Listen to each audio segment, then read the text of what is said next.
প্রিয় ভিউয়ার্স, বগুড়াতে যে হিন্দুদের রথযাত্রায় যে দেখেন রথ, ওই যে কারেন্টের খাম্বার সাথে লেগে তার সাথে লেগে এই যে খাম্বাটা পড়ে গেল, এই যে দেখা যাচ্ছে, এই যে অনেক মানুষ এদিক সেদিক ছোটাছুটি করতেছে,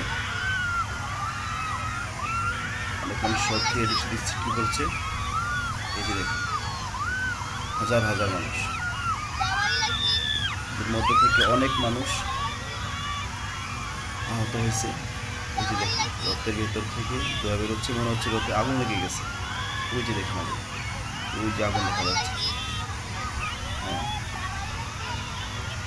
শত শত মানুষ আহত হয়েছে। দেখছেন কত মানুষ রাস্তার এপাশে ওপাশে ছিটকে পড়ে আছে। দেখুন বিশেষ করে মহিলারা আহত হয়েছে। এই যে দেখা যাচ্ছে, এই যে কত মানুষ রাস্তায় পড়ে আছে।